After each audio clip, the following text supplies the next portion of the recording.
So that's how the Raker of Solnari was born.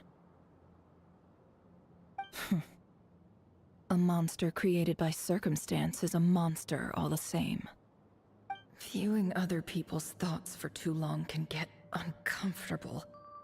Right now, I'm feeling a strong sense of loathing. In a nutshell, the story of Conria is what happens when the truth falls by the wayside. Everyone tells little white lies, and before long, you have a huge pack of lies that destroys everything. Phew. Time to get back.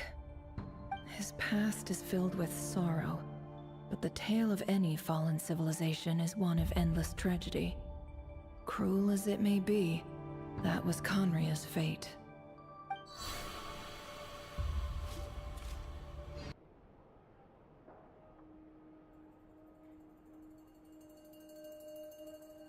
Everyone, I'm back. Can I get a standing ovation? Never! How are you holding up? Feeling okay? She's fine. Boss is a pro. Yes, I'm fine. You will have seen the events of Rarir's life through my thoughts. It's now clear that he is just a regular nobody, driven by personal tragedy, as he said himself. I mostly agree. There's only so much we can know about him from his memories alone, but they did give us a clear glimpse into his life in Conria. However, I would not consider Rarir to be a nobody. He was deeply involved in the events of that era.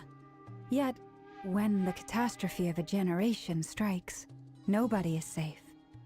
Sounds to me like you're speaking in riddles again. Is this you urging me not to abandon the people of Nod-Krai in their hour of need? That's not what I meant. Although I do hope you choose to remain a part of the plan. Without you, the mission ahead will be all but impossible. Then try to remember that I respond better to the carrot than the stick. And I don't appreciate being bossed around. Now, as for you, Missy, you were excellent. You stuck to the rules of the ceremony and kept your mouth shut the entire time. Bravo. Cool. So, can you fill me in on the deets now? Most of what I saw went right over my head. Patience. You'll hear the whole story, don't you worry. But let's meet up with the others first. It will save me narrating it twice. Yehoda? Yes, boss. Let me get that door for ya. That's more like it. For a moment there, I was worried you'd forgotten about the first clause of your employment contract. Forgive my curiosity, but what does the first clause say? It says I gotta do the annoying stuff that boss is too lazy to do for herself. Like opening the door, pouring the tea, yada yada. Is that right? If something is in the contract, it's because she willingly agreed to it. Rest assured that the Curatorium abides by the very strictest of labor policies. You don't seriously think I'm cruel enough to treat her like my slave? In any case, I've hardly shied away from my share of the work today. Hope I don't catch Flintz and Varka lounging about in their chairs, enjoying a leisurely cup of tea. There's nothing I dislike more than other people enjoying themselves while I'm hard at work.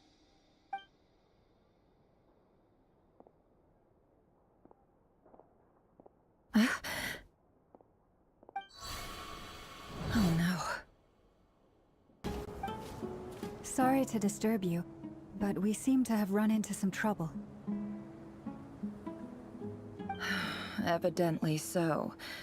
Don't worry, I'm not about to leave you to fend for yourselves. I'm not that kind of boss. And it would go against the Curatorium's labor policy. I'm sorry? What did you hear me say? I wasn't talking about labor policy. Wait.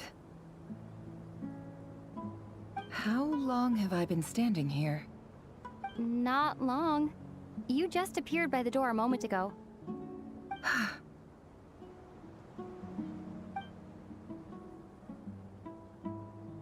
Boss, what's wrong? You look like you've seen a ghost. We've been tricked. We never left at all. Somehow I hallucinated that whole scene back inside the office. Hallucinated? But how? How indeed. This place should heed my will alone. All thoughts and actions that occur in here are just a result of pawns moving across the chessboard in a carefully calculated manner. And nobody has access to this chess set but me. So you control everything in here? More or less. But yes, it's a special technique of mine. Has anything like this ever happened before? Only once. It was the first time I used the chess set. Is there any similarity between what happened then and what's happening now? I suppose my thoughts are a little turbulent, which was also the case my first time. Is there anything I can do to help? The first clause of your contract clearly states that I only need your help with things that I'm too lazy to do myself. Meaning, you're not feeling lazy right now? Meaning, this is not something Yehoda can help with. The chess set is a personal treasure that I alone understand. I must be the one to find our way out of here. Boss, it's fine. Really. Let me do something useful. Oh, listen to you. Whatever would I do without you, Yehoda? What? Really? Yes, really. Where would I ever find another employee as obedient and servile as you? God forbid anything ever happens to you. Oh, okay. Well, anyway, I was thinking of fetching some water. There's gotta be a source around here somewhere. I suggest everyone finds someplace comfortable to take a rest. We gotta conserve our energy. Even though all this chess malarkey doesn't exist in a physical sense, mentally speaking, it's all real. And so is our tiredness and fatigue. You don't want to dismiss mental fatigue. Just because it isn't physical doesn't mean it's any less serious. But anyway, I got your backs, so don't worry about a thing. Don't I have the best employees? Jealous much? If we can find a suitable time, I'd love to borrow Yehoda for a day to help out at the Frost Moon Scions. Would you be amenable to that, Boss Nefer? Oh, Lauma. Have I ever told you just how pretty you are? Beauty runs from the tips of your antlers to the depths of your imagination. Time to rally, everyone. Follow me. As we continue our journey, the same rules will apply. That means stay focused and no talking no matter what we encounter. And don't disturb the chess pieces. You have my word that I will get us all out of here.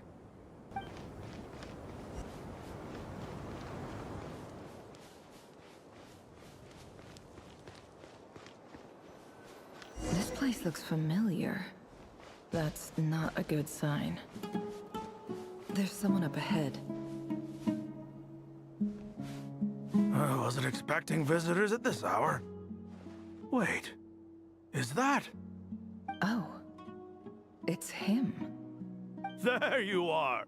Sinue's been looking for you all day. I think he has some news for you. Oh yeah? What were you doing just now, Uncle Retinue? Hiding away some more loose change? I know I saw some Mora. What do you mean loose change? Oh, come on, I'm too old for this. Just pretend you saw nothing.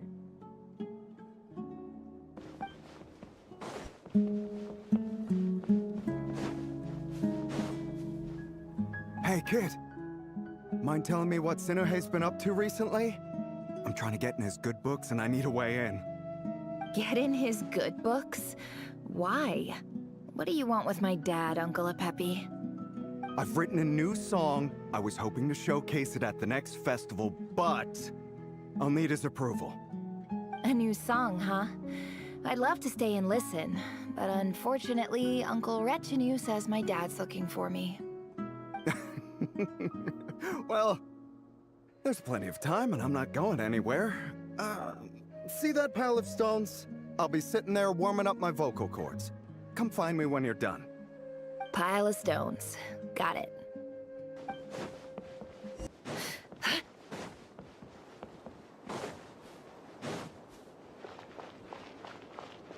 Hi, Dad. Uncle Retinue said you were looking for me. Ah, there's my little princess. If you'd gotten back just a little sooner, you could have shared the spoils of war with me. Spoils of war? Who were you fighting against, Dad? It was just a figure of speech. The aftermath of a sandstorm is no time to be waging war. I was talking about our war against thirst. I went out to fix our water supply problem, and now I'm back. Which means... We have a well again! That's right. I found a new one and brought back as much water as I could carry. It should last us for a good while. If it wasn't for these blasted sandstorms, our wells wouldn't be caving in. You wouldn't be spending all your time out searching for new water sources. As the chief of our tribe, I'm supposed to be leading us out of hardship and poverty, onto better things. You know how prosperous our ancestors were. I've told you all the stories. And look at us now, squeezed into these hovels. No one would choose this, if it wasn't for the endless wars over the years. But things are looking up. I started working with some folks from the academia a few months back. They gave me some contacts in return for my assistance in the desert. So you're the academia's helper now? Special ambassador, they call it. Think of it as a partnership. It's nothing bad, okay? We've been isolated here in the desert for too long. Seeking opportunities elsewhere is the best thing for us, and the fastest way to progress. So, do you get anything good out of being a special ambassador? Of course. My luck's improving all the time. One day, I swear I'm gonna lead us out of this place. We'll find somewhere new. Somewhere better.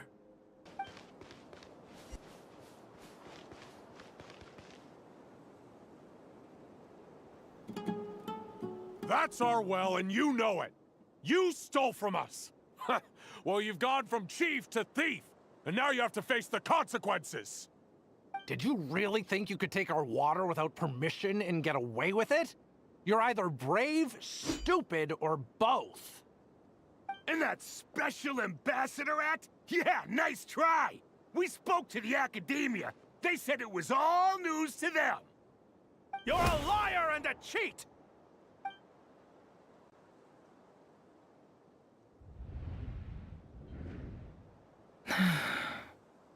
I heard Yehuda gasp, but I don't blame her. Most people are terrified by the sight of blood. Corpses strewn across the ground. The wounds are clearly from scimitars and daggers. The desert dwellers' weapons of choice. There's a handwritten note on the ground. Let's see what it says. Halil, this is Sinuhe, chief of the Shimti tribe. Surely you remember me. I was the one who helped you and your colleagues avoid the quicksand in the desert. This is my second time writing to you. I assume my last letter must have gotten lost in the mail, as I didn't receive a reply. I hope this one makes it to you safely. I'm writing to you because I need some help. That sandstorm the other day completely blocked up our well, forcing me to look for another water source in Iab and Unut territory. It was a matter of survival. Praise the gods. The well of the Iab tribe was intact. It was my last resort. I drew what water I could and left, but not without being spotted. I fear they will retaliate. You told me to write to you if I ever needed help. You said you'd be my ally in the academia. I urgently need you to formally recognize my title of Special Ambassador and send some of your people to assist me for a few days. It's the only way I can convince them that this was the academia's decision and prevent them from retaliating. This is an emergency. Please send help as soon as possible. Looks like this letter never got sent. The writer died a grisly death, and the letter was trampled into the ground. It's badly defaced. Some parts are barely legible. What a ridiculous lie the surviving Shimti tell. Their whole village was butchered over a sip of water. Ah, officer. Welcome. Welcome to our humble village. I thought you would at least have the courtesy to provide some respectable libations. This is the finest wine our village has to offer. I promise.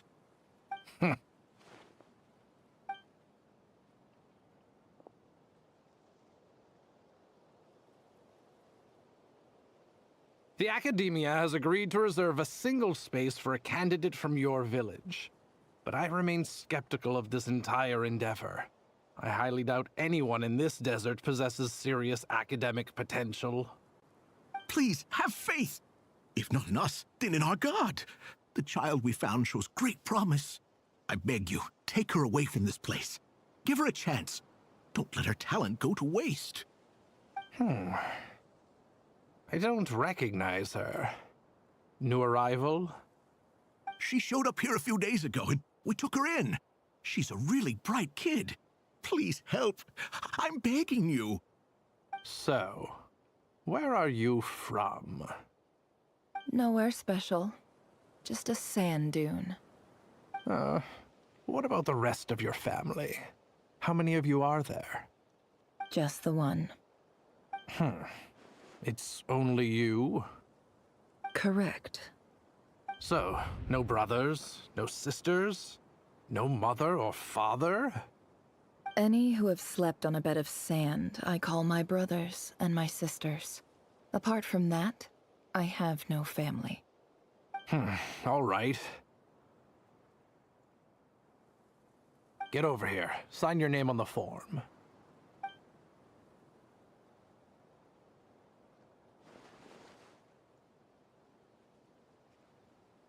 Never? You're rather fair-skinned for a desert dweller. Nefer, this term's assignments have been issued already. Please read through the materials thoroughly, conduct your own additional research, and then write an essay on the topic. Yes, Professor, I'm aware. I just had a couple more questions I wanted to get your perspective on. Oh? Please ask away. Well, I saw the other students' problem sheets, and I couldn't help but notice that my assignment is much easier than theirs. Do you really think I'm a weak student? A weak student? Goodness, no. Quite the opposite. You have a sharp mind. Almost too sharp. I think what you're saying is, a weak student wouldn't have noticed the discrepancy. And if they did, they certainly wouldn't complain about the lighter workload. You see, sharp as they come.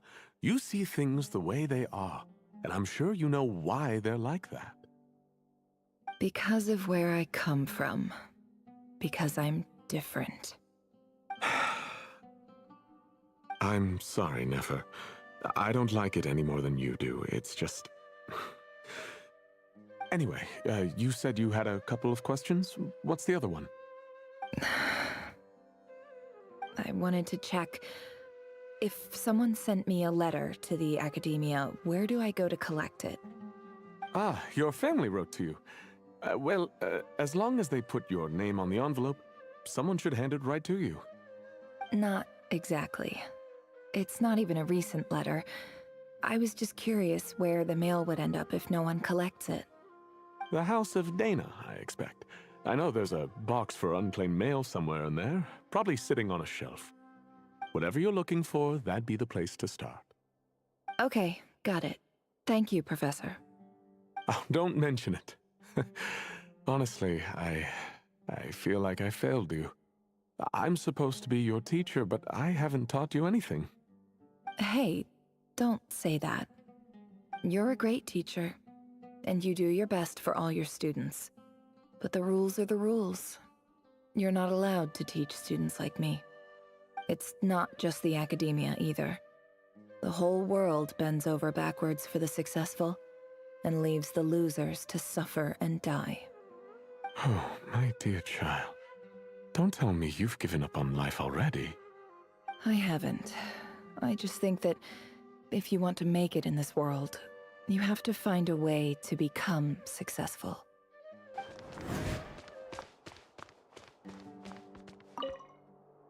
This must be it.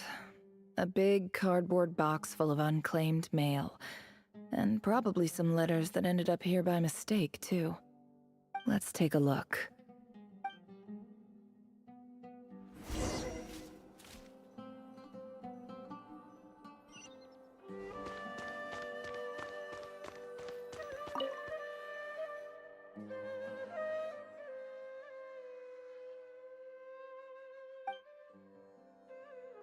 A dilapidation survey from Port Ormos.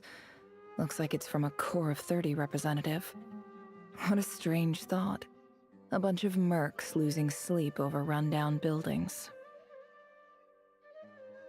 This one was never even opened. I guess the recipient didn't care what the Core of 30 had to say about anything. Who was it addressed to? I don't recognize the name, but it must have been a Ksharawar professor.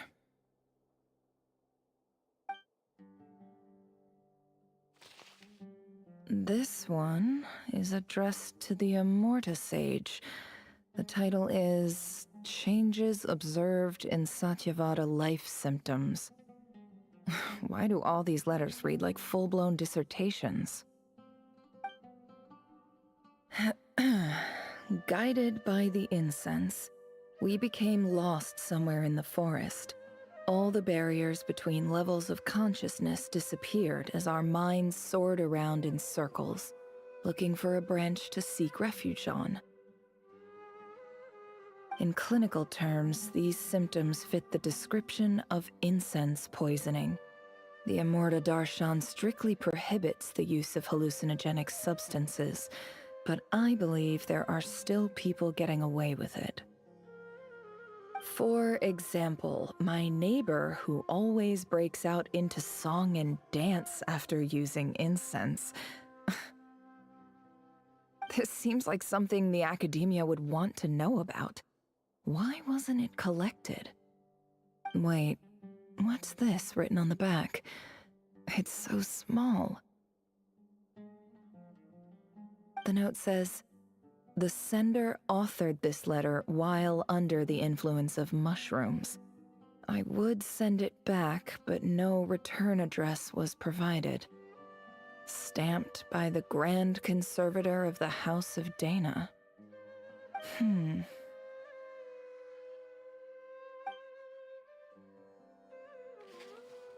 This next one is addressed to Grand Sage Azar? A few words of protest regarding recent changes in Sumeru's educational policy. In recent years, the academia has taken on a small number of students from the desert region.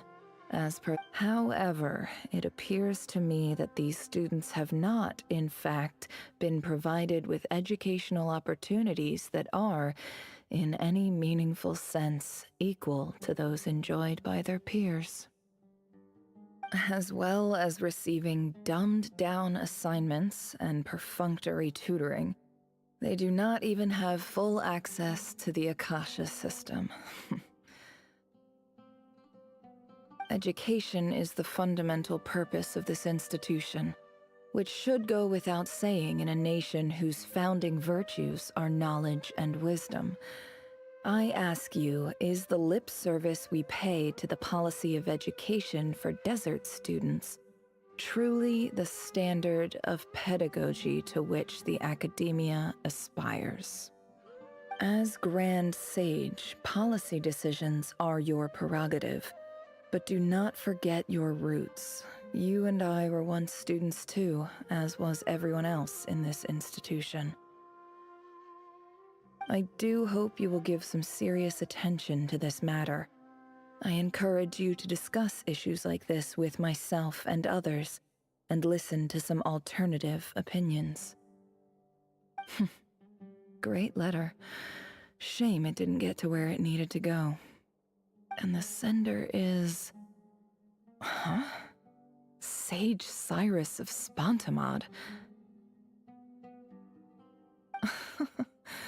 I didn't realize anyone else even knew how bad students like me have it in this place. So this is where letters from the Sage of Spontamod end up? Nice one, Grand Sage. Really enlightened leadership. Whatever. This isn't what I came here for. Moving on.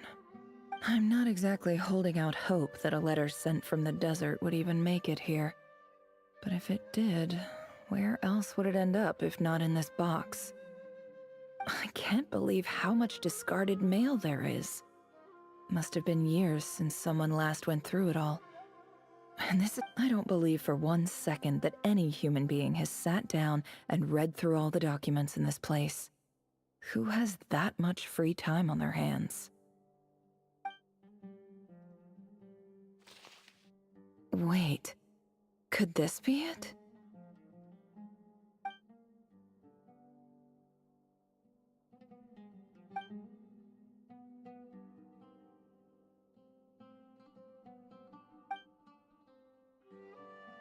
Greetings, Halil. My name is Sinuhe, chief of the Shimti tribe. I was the one who came to you and your colleague's aid when you ran into trouble in the Great Red Sand. I don't know how well you remember it now, but I brought you to safety and gave you some water and other supplies. You seemed very pleased and told me your name. In my tribe, learning a person's true name is serious business, and I therefore see you all as friends. You were kind enough to leave your contact details, so we could stay in touch. The Shimti tribe lives a harsh, nomadic existence in the desert.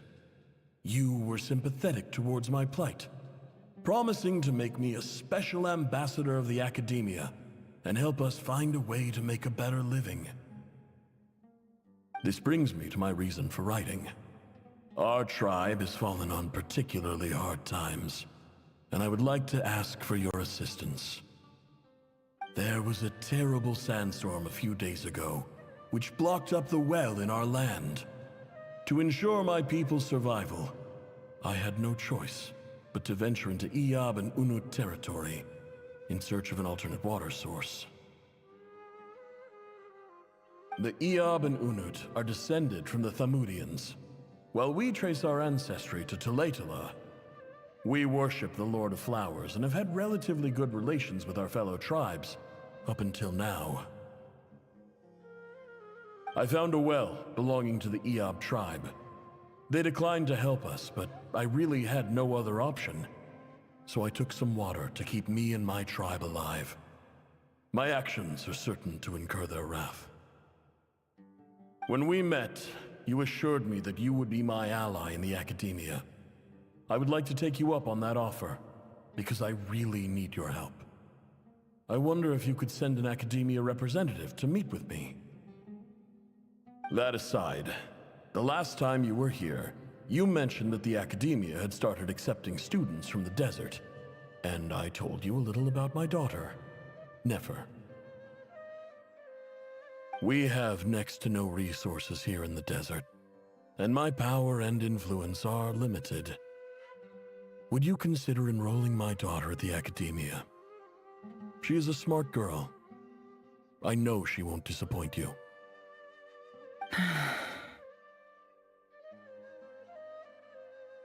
From the outset, the academia never took you seriously. Those things they promised were just empty words. I doubt they even remember the name Sinuhe. And you were so emphatic that your luck had finally changed for the better. You swore you'd lead us to a better place one day. You spoke with such conviction, Like you were the most powerful chief in the whole desert. You liar. You lied about everything. You promised the world and delivered on none of it. And who fell for it? Just me, by the looks of it. Despite your best efforts. Which makes you a pathetic liar. You weren't even any good at it. I think I'll take over from here. Let me show you how it's done.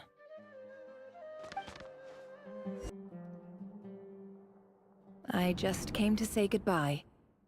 Thanks for everything you've done for me in my time here. Nefer? You packed your bags. Where are you going? I'm quitting. Something's come up in my hometown. Gonna head back and deal with it. Huh? But this was a hard-won opportunity for you. You know that better than I do. It was, but it doesn't matter. I have more important things to deal with and they can't wait. Oh, and I didn't want to overfill my bags, so I left some incense on your desk.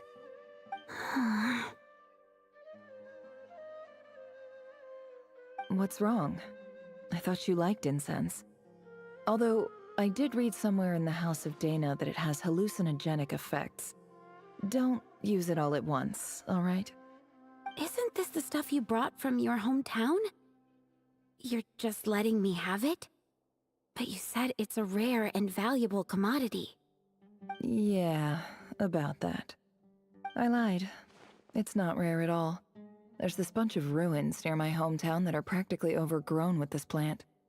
It's not worth much. Keep it, it's fine. But Nefer... Alright, that's all from me. You take care.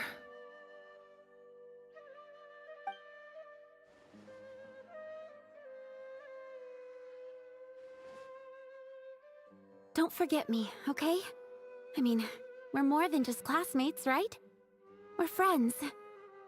Yeah, I'll remember you. I lied again. That incense is worth a fortune, and it's a rare find even in those ruins. And as for remembering her, I have far too much to do when I get back. No time to reminisce. I'll be lucky if I even make it through this alive. But either way, I expect I'll forget you pretty quickly.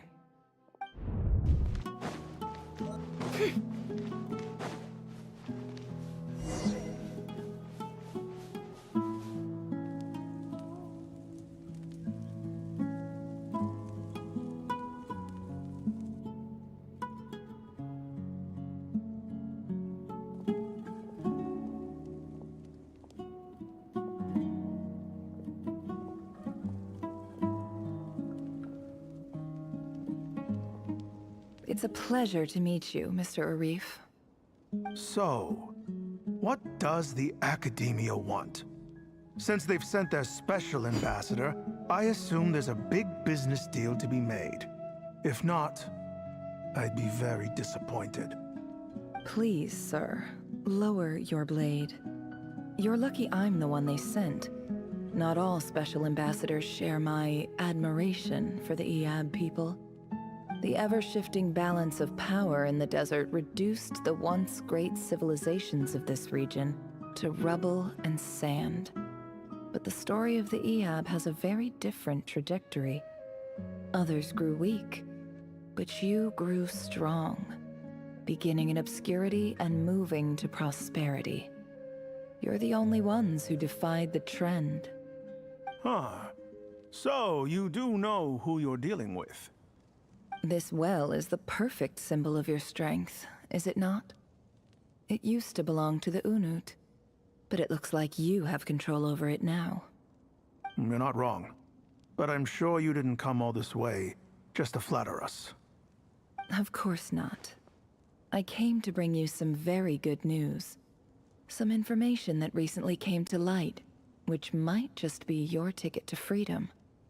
Records uncovered by the Vahumana Darshan show that a certain well currently under Eab control is built on top of some ancient ruins. These ruins are of great archaeological interest to the Academia. I checked the map carefully on my way over here, and I'm confident that this is the well in question. The Academia is offering 50 million mora in return for excavation rights. 50 million? No, wait.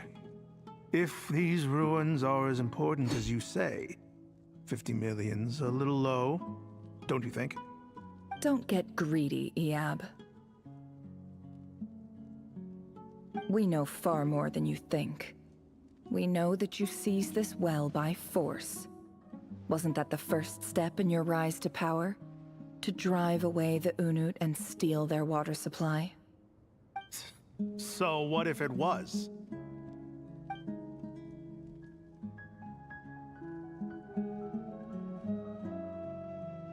Don't worry. As unscrupulous as it was, it's something we're willing to overlook.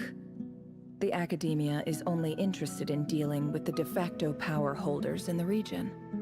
I hope I am making myself clear. And I hope your words are the truth.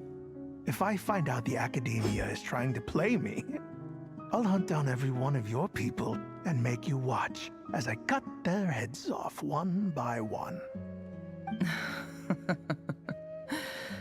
I assure you, Chief, that would not be in your long-term interests. You don't want to make an enemy of the Academia. You see how I'm dressed, don't you? I appreciate that you've never been to the rainforest, but surely even you recognize an ambassador's attire when you see it. And what does a barbarian like you have to lose anyway? You really think the Sumeru Academia would bother to come all this way just to lie to you? We have more important things to worry about. All right, I take your point. The Academia is the highest authority in the land. I'm sure you're trustworthy people. In that case, we have a deal. We will sell you the excavation rights. I'd like to thank you, Ambassador. This is good news indeed. Excellent news. In fact, it calls for a celebration. Would you do us the honor of staying a while and enjoying some Eab hospitality? Gladly. I am partial to wine myself, and I trust you are as well. So let's indulge in a few drinks together, in celebration of this momentous occasion.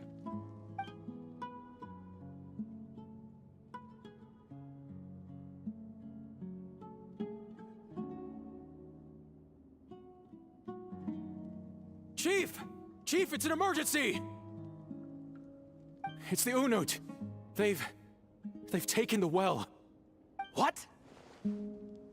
Well, don't just stand there. Take it back. Yes, Chief. I have every confidence in the Eab's military superiority, and yet... What is it? The Unut's response was alarmingly fast.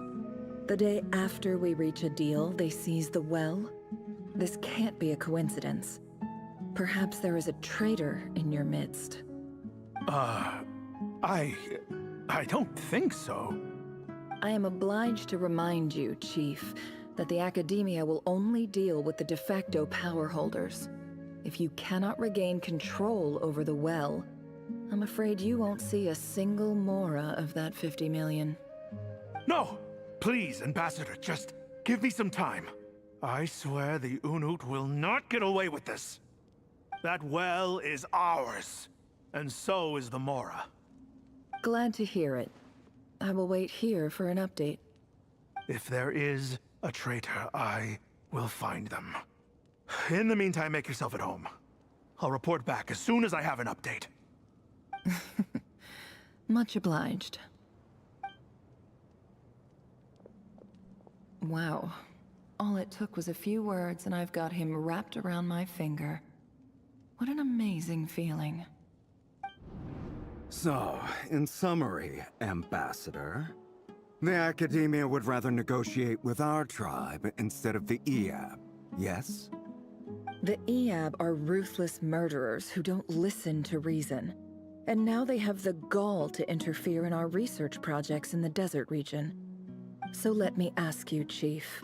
If you were the Academia, what would you do? Kill them all, of course. Precisely. The Academia does not tolerate those who stand in our way. The Eab have held back our academic pursuits for too long, and our patience is wearing thin. At the same time, there is simply no way that the Academia can be seen to be intervening in desert affairs. I'm sure you understand where I'm coming from. We have our own rules out here. If the rainforest dwellers raised arms against a desert tribe, you'd start a bloody war. Right. We can't confront them ourselves, but we can support their enemies. The Unut have always had strained relations with the Eab, which makes you our natural allies. Natural allies? Weren't the Eab your allies once? You were quick to send them after us to protect your interests back when we stole that water. And now look at you. You're at each other's throats. Let me be clear. The Academia wishes to collaborate with the legally recognized rulers of the desert in this matter. We are asking for excavation rights to that well, and our offer is 50 million mora. Say no more. I believe we have an understanding. Good. Then I suggest you get to work. Get us access to that well, and the mora's yours. You see, Dad? Lying is easy when you know how. People will believe anything.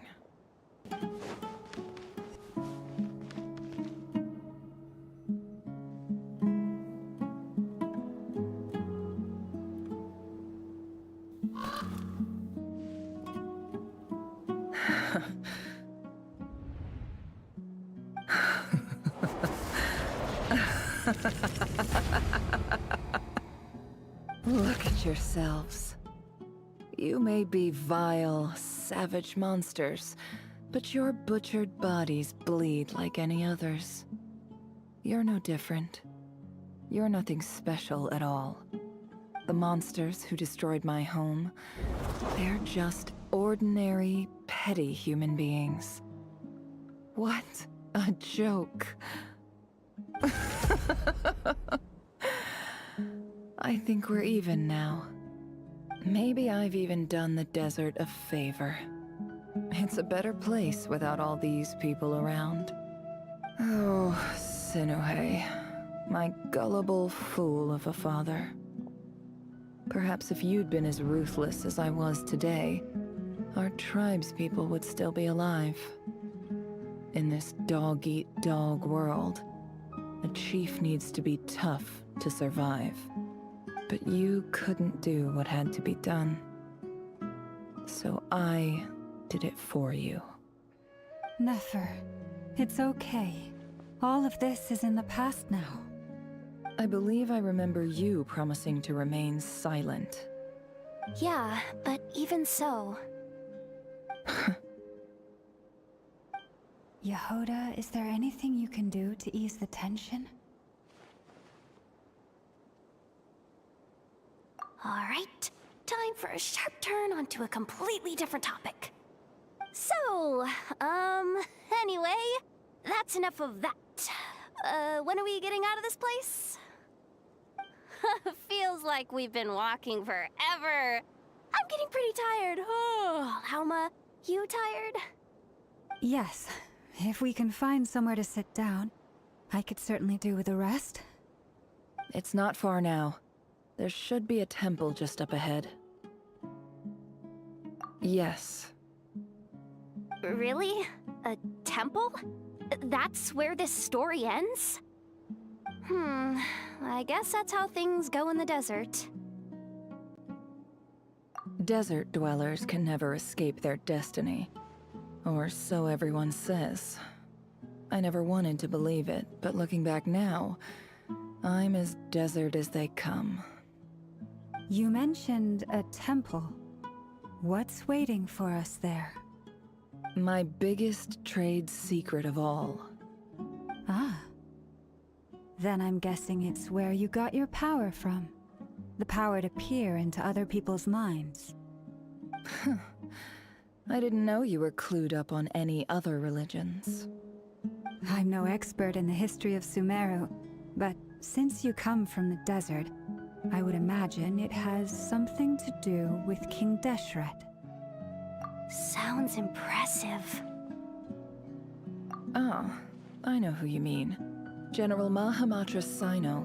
The spirit of Hermanubis dwells within him. That's Boss Nef for ya. She knows everything.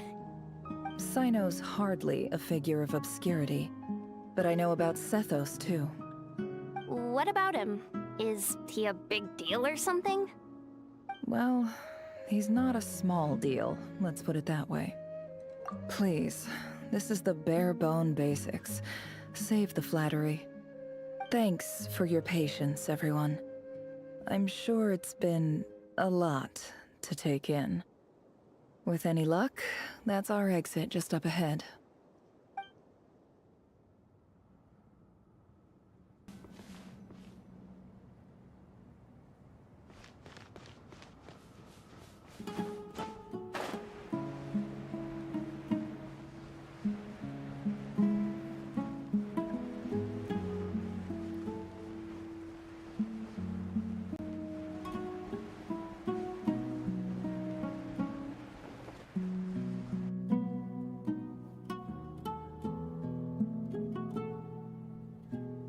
Uh-oh.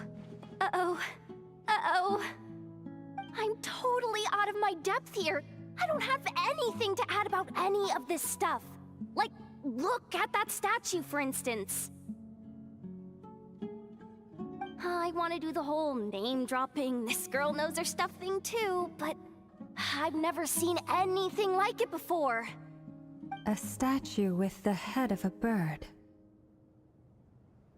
That's Thoth, the Ibis King, one of the 7 pillars of King Deshret. The legends say that he, the Crocodile King, and the Goat King were the 3 retainers of King Deshret. Let's take a look.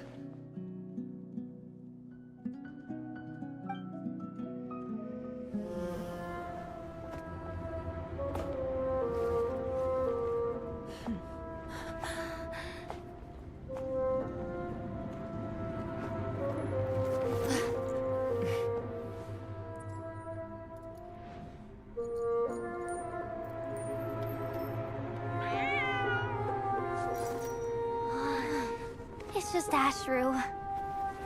So, all is well?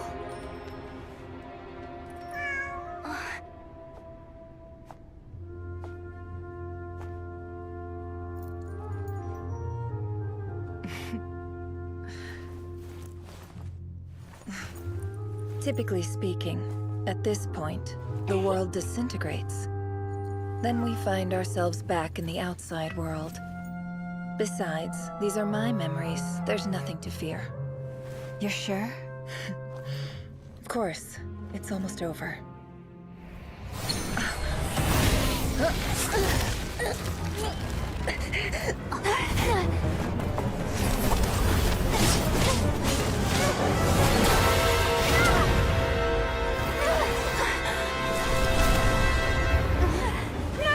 Hold on!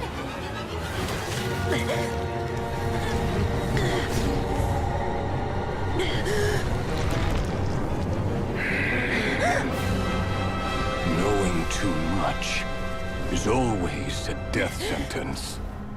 Speak for yourself.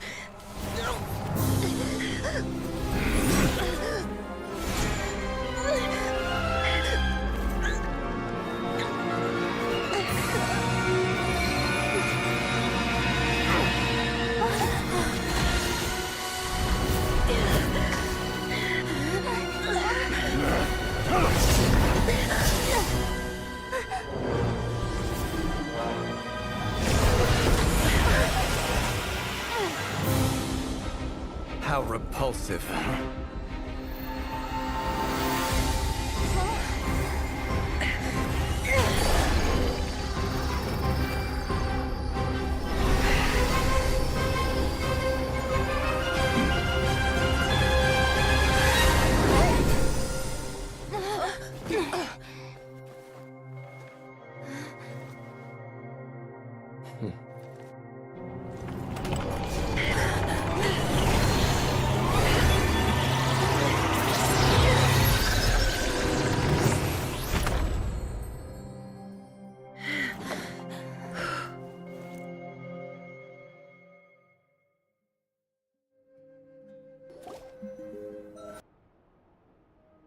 Timed that pretty well, didn't I? It's okay. I'm just glad no one was hurt.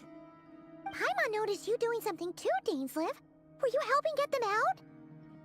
Of course. When I asked Nefer to conduct this investigation, I was not naive to the dangers involved. I had a duty to ensure your safety. Good to know your sense of justice is still intact after all these years. I take that to mean that you saw the truth. That comes as a great relief. I certainly did. And thanks to your help, I also managed to trap Rerir inside the chess set. Whoa, really? How'd you manage that? Well, to be honest, I sensed that something was wrong long before we made it to the temple. By using this fragment to probe into Rerir's past, well, the monster formerly known as Rerir, it seems I alerted him. I was tracking him, then he caught on and started tracking me too. Can't say I'm surprised. But how did he track you through your thoughts alone? That shouldn't be possible. Rerir was a secret agent who reported directly to the Vinster King. He is an expert at finding a trail and hunting down his pursuers. No wonder. He infiltrated the chess set, read my thoughts, and built a new virtual chess set inside of it. That's why we weren't able to leave at first. Speaking of your chess set, it's quite a remarkable item. Would I be right in thinking you have some connection to King Deshret? You overestimate me. I only have a connection with one of his underlings, the Ibis King. You all saw how this came to be. A long time ago, the Iab massacred my tribe, the Shimti, in our home village.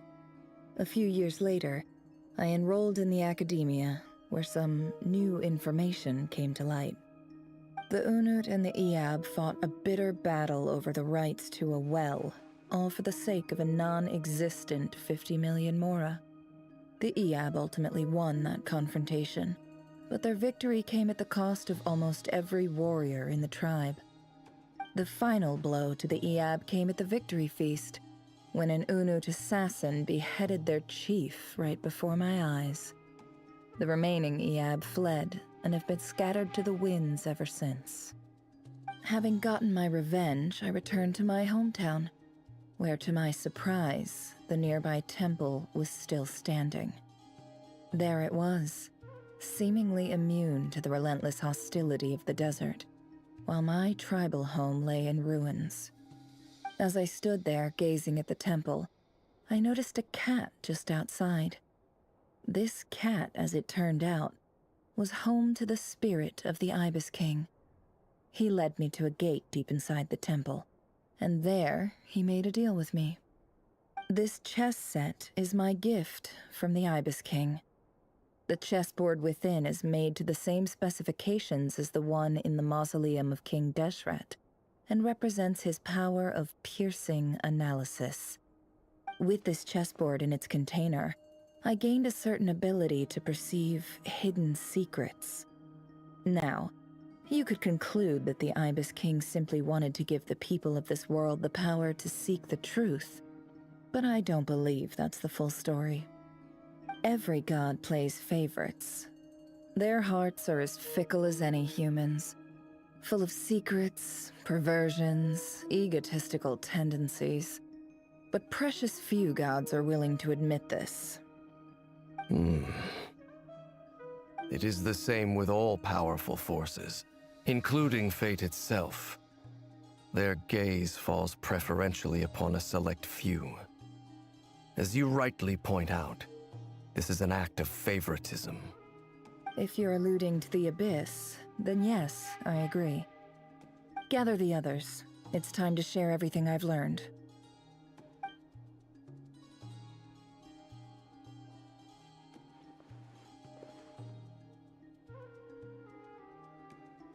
thank you all for being here. As promised, I did some further investigating into the Raker of Solnari's background. I am pleased to report that the investigation has been most fruitful indeed. The Raker of Solnari, real name Rerir, was once a Conrian subject who served the Vinster King. I will now share the important details of his story. Please save any questions or comments for the end.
So that's why he's so obsessed with the moon.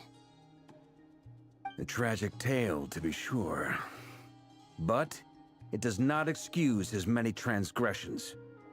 No matter how much Rerir suffered in the past, the fact remains that he is what we know today as the Wild Hunt, wreaking havoc upon innocent lives in Nod-Krai. He becomes more dangerous with each passing day. If left unchecked, it is simply a matter of time before all of Teyvat suffers the consequences. This is a threat that the Knights of Favonius cannot ignore. A question for Miss Columbina. Forgive me if this is presumptuous, but have you ever seen the spatial gateway that appeared in Rerir's memory? Never. But I have heard stories of something called the Moon Gate, and this seems to fit the description. Miss Lauma, any thoughts on this? In the lore of the Frost Moon Scions, the moon is believed to hold many secrets. Some sources speak of ancient knowledge, others of a gateway to the unknown. The term Moon Gate is one I have heard before, but as is the case with all of our legends, there are no records of any first-hand witnesses. We cannot know whether it truly exists. Then back to Miss Columbina. As a moon goddess yourself, do you have some idea of where the Moon Gate leads to? Not at this stage, sorry. I do hold the power of the Frost Moon, and my strength is recovering well. I can sense that the gate would open at my command, but... But there's more to the power of the Frost Moon than that? Yes. A moon goddess has the right to open the Moon Gate, since it is a path to the moon. But as Nefer mentioned, holding open a spatial gateway takes a huge amount of power. And right now, I need to conserve my energy to fight the Raker of Solnari. I'm afraid this is one mystery we may have to leave unsolved for now. I agree. Better to save your strength. But if you'll humor me for a moment, I have a bold conjecture of my own regarding the world beyond the gateway. I highly suspect that neither Tholindis nor Rerir made it through unscathed. The evidence pointing to this is the fact that the Raker of Solnari exists in the form of countless fragments. With the abyssal power he wields, no ordinary foe can touch him, let alone tear him to shreds. And yet, the Wild Hunt proliferates wherever his scattered fragments lie, drawing hordes of monsters to many different locations across the land. So your theory is that Rerir was physically torn to shreds by some powerful force? Hence, why the Wild Hunt is a distributed phenomenon, rather than a unified one? Makes sense to me. Explains why the Wild Hunt is so pervasive, and why he's been trying to piece himself back together. He was whole to begin with, and he wants to be whole again. Without the power of the Abyss on his side, he almost certainly would have perished the moment he was torn apart. But the Abyss much like a curse, has kept him alive. I could not agree more. The power of the Abyss is most surely a curse. It is a compelling explanation, and one that accords with my present understanding of Abyss creatures. Whether the life form in question is primitive or advanced, if a curse has extended its lifespan unnaturally, it will continue to survive in spite of everything. This raises some interesting questions. I will run some experiments and see if there is any validity to my suspicions. That being said, regardless of whether my research bears fruit, I would like to thank Miss Nefer for conducting such a thorough investigation. Already, it has greatly enriched my understanding of the entity we face. My pleasure, Mr. Albedo. I too hope that the information I have shared today proves useful as we look to formulate the next stage of our plan. Hey! What is it, Dainsleif? You look really upset! It's just... when I think of the man I once knew as Rerir, I struggle to understand why things had to turn out like this. The two of you used to be friends, didn't you? I don't know if these words will bring any comfort, but my heart goes out to you. Mine too. We can never know all the hows and whys of the way things are.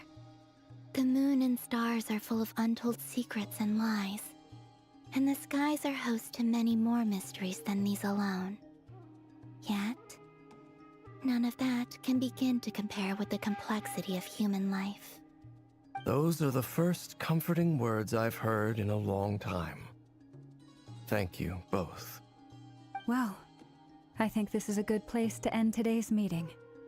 I'm sure Nefer needs some time to recover. She's been through an awful lot today. That's very thoughtful of you, Lama. Of course. Sounds good to me.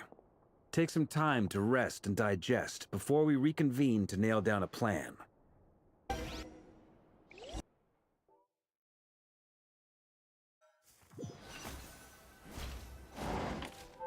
Hey, is this a bad time? Hope I didn't kill the conversation.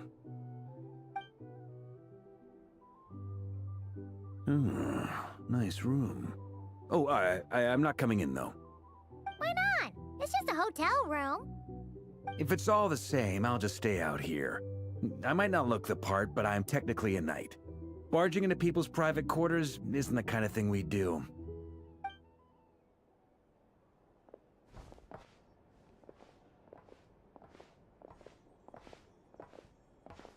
Anyway, Nefer went back to the curatorium to get some rest. But before she left, she shared some things with me that I thought you should be aware of. Firstly, although she managed to trap the Raker of Solnari inside her chess set, there's no guarantee that the power of the Ibis King is any match for one of the 5 sinners. Their powers are beyond our comprehension. It's only a matter of time before he finds a way to break out. We have to come up with a plan and take care of him before that happens. Honestly, my mom figured that might be the case. So, how long have we got? Well, I asked her that same question. She talked for a long time, but for the most part, it seemed like she was trying to convince me how precious her chess set is, and what a long and storied history it has. It felt like some kind of sales pitch, you know? The kind where you end up handing over Mora against your will? Anyway, after all that, she finally answered the question. 2 days, at most. 2 days? Holy moly! Can we even recruit enough help in that time? That remains to be seen. Which brings me to the second issue. Dainsleif is obviously conflicted about this whole thing. But given how little time we have, there's no way we can pull this off without his help. You have some history with him, right? Do you think maybe you could talk to him for us? Great. I appreciate it. All right, on to item 3. So, Albedo, Durin, and I put our heads together and came up with a plan. Can't promise it's gonna work yet, but at least it's a start. We figured we'd bounce the idea off you first. We'll explore it further once everyone's recovered. Oh, Paimon's dying to hear this. All right, so here's what we're thinking.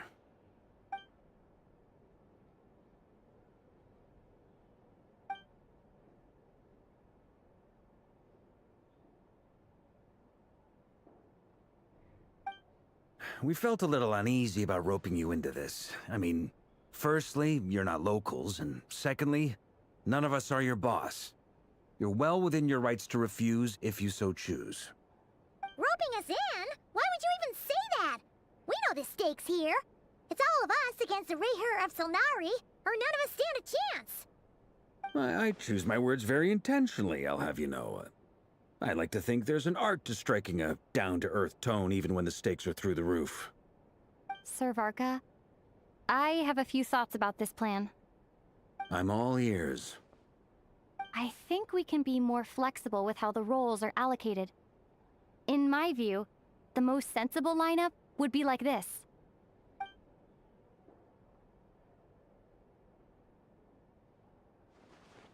I see your point, yeah.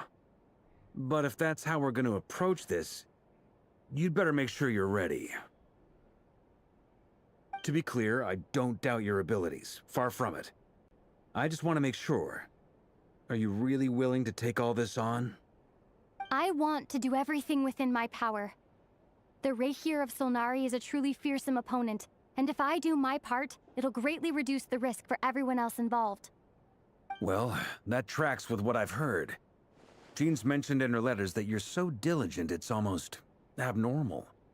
As in, most people weigh up the risks and rewards in situations like this. But you seem to just march towards danger without a moment's hesitation. Of course, everyone appreciates a fearless pioneer. But all that aside, I'm the Grand Master of the Knights of Favonius, and you're our honorary knight. I want to make sure your courage doesn't come at the expense of your safety. Thank you, Sir Varka. Well, I should be the one thanking you. It means a lot to have you on board. I'll give some serious thought to your suggestions.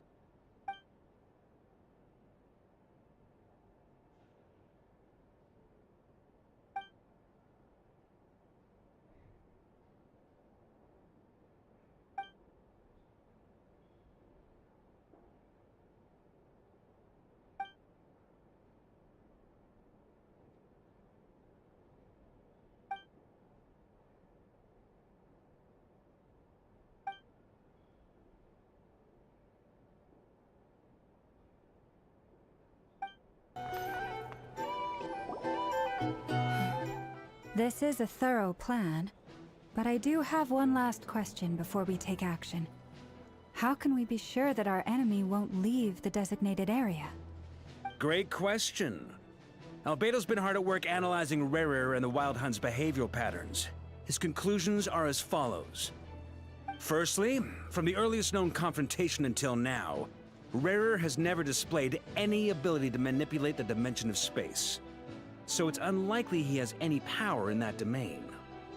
Secondly, he seems to have a particularly strong vendetta against our group. If we put him in a fight-or-flight situation, he'll choose to fight every time. Thirdly, finally, and most importantly, he is consumed by hatred, both for the moon and for his enemies. Turns out, we tick both of those boxes. We have a reincarnated moon in our ranks, and a spy who accessed his private memories without permission. He'll be baying for blood, not looking to escape. As someone who's had their fair share of interactions with the Wild Hunt, those all seem like valid observations to me. Understood. Then I will defer to the verdict of the group. Well, everyone, that's the plan in full detail. Albedo and Durin are carrying out their part as we speak. Plan approved. Scheduling. Okay, any firepower you need, I got you covered. Let's light this baby up. The Frost Moon Scions are behind you as well. And the rest of you?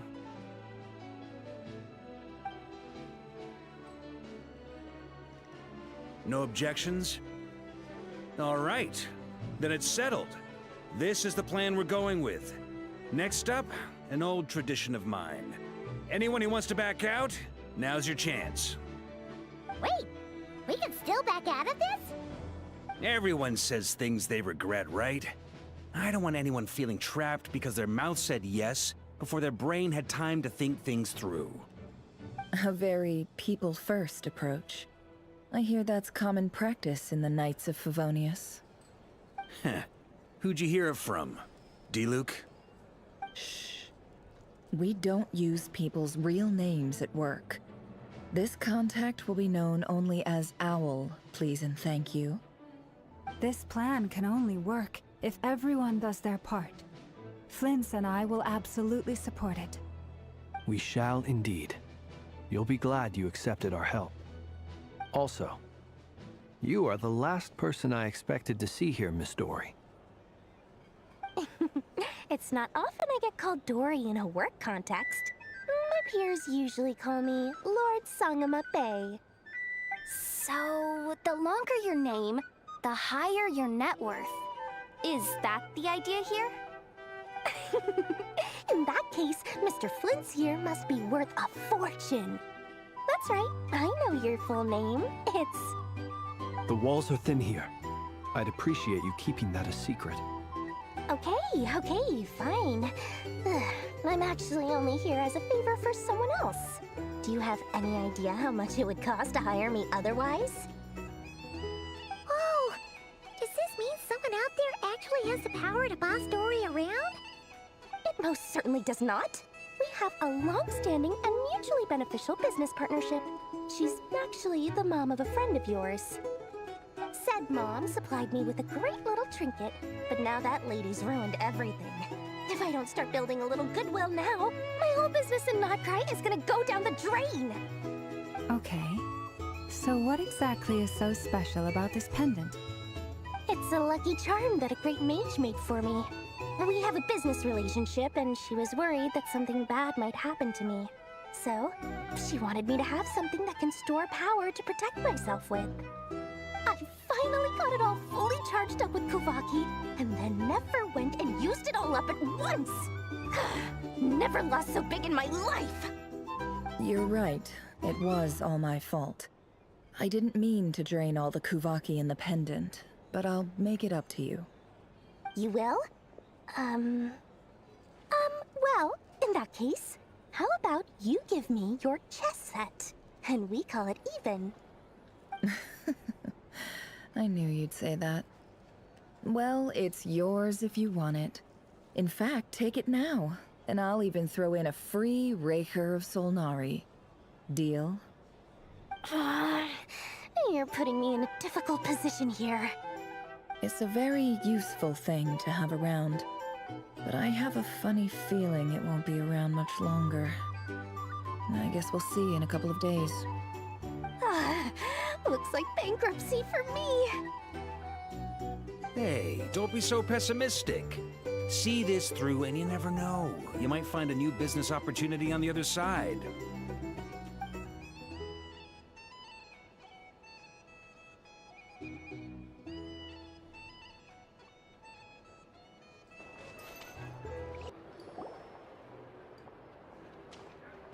Dory!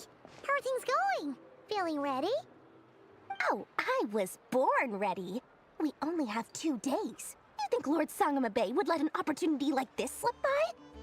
Don't forget, when something's in high demand, the people with the goods on hand get to charge the highest price of all, even higher than the sellers taking advance orders. Ta-da! See? It's right here! Oh, it's so pretty! Did you make it? No, I have a supplier. We go way back, so he made me a very attractive offer. Aha! No wonder you were talking about lucky charms at the meeting. You've been getting Kaveh to make them for you. That's not the full story. It actually started a while back as a project between me and the Dendro Archon. Mage Alice once warned me that this world won't stay safe forever. There may come a day when everyone faces a great crisis. I passed this on to the Dendro Archon, and she secretly brought together a research team made up of Sumeru's top scholars to invent a technology that could keep people safe. I won't go into the details because it's all very complicated, but if you want to know more, you can ask the Dendro Archon about it sometime. Anyway, point being, it was the Dendro Archon who asked Kaveh to build this little contraption. As one of the top Kasharawar talents, he was the obvious choice. Took him long enough. He stressed over it for ages. Must have gone through at least a dozen designs before producing a final product. But that's Kaveh for you. Marak delivered it to me a couple of days ago, along with a letter from Kaveh. Could I ask why I'm sending this technology to you? And what's your proposed use case? Has it been approved by the relevant authorities? So nosy. My fault for sending him the research permit to begin with. Surely Nahida must have told him you were involved in this project. He was probably just nervous because you're always so secretive about your business. Could be, could be.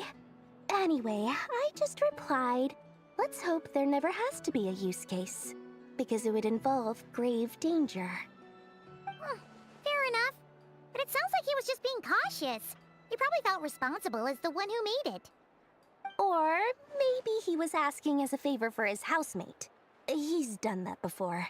Not sure why, though. His housemate doesn't seem to really care that much about this kind of stuff. Either way, all's well that ends well. I'm just glad to finally have my hands on the product. I wouldn't want to be without it, given the potential dangers that lie ahead. Huh? What does that look mean? Paimon's just super surprised. This must be the first time we've ever seen you actually get serious about something.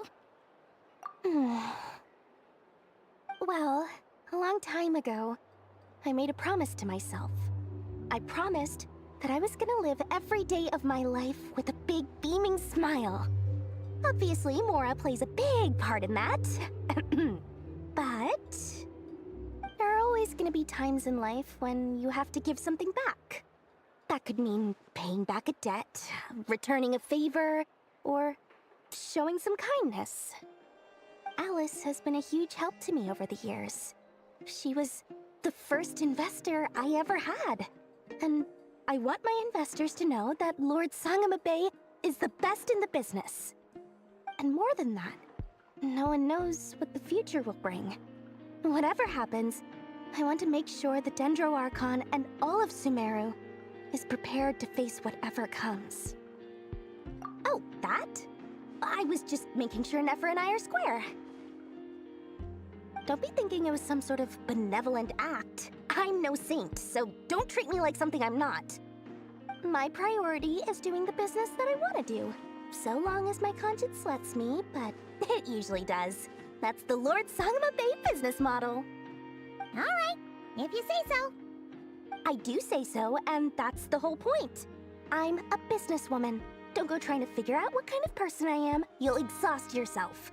Much easier for everyone involved if you just take my word for it. Oh, and could you two help me get this stuff where it needs to be? Thanks so much. You're my favorite assistants.